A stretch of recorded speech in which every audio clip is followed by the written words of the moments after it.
අද ශ්‍රී ලංකාවේ සංගීත ක්ෂේත්‍රයට ඉතා සමගජනක දිනයක. ශ්‍රී ලංකාවේ පුරවන හා ජනප්‍රිය ගායන ශිල්පිනියක් වන විශාරද නන්ද මුලින් මහත්මිය අභාවපරපත් වී තිබෙනවා. පවුලේ ආරංචි මාර්ග සඳහන් කරන්නේ ඇයි වයස අවුරුදු 80ක සිටියේදී නවල PTC නිවසේදී අභාවපරපත් වූ බවයි.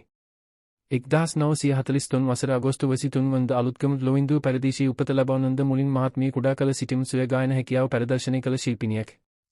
දශක ගණනාවක් පෙර ශ්‍රී ලෝකයේ සංගීත ක්ෂේත්‍රයට ඇය කළ සේවය අත්විශාලයි. ඇයගේ ගත සහ හන ශ්‍රී ලංකාවේ පරම්පරා ගණනාවක් පෙර රසිකයන්ගේ හදවත් තුළ රැඳ තිබෙනවා. නන්ද මුලින් මහත්මිය සිය කල දිවිය තුළ සම්මාන රැසකට හිමිකම් කියා අතර සරසවේ සම්මාන 11කි සහ හොඳම ගායිකව සඳහා ජනාධිපති සම්මාන 8කීද දැනගෙන තිබෙනවා. ඇයගේ අභවය ශ්‍රී ලංකාවේ සංගීත ක්ෂේත්‍රයට පමණක් නොවේ ඇයගේ ගීතවලට ආදරය කළ සියලු දෙනාටම විශාල පාඩුවක්.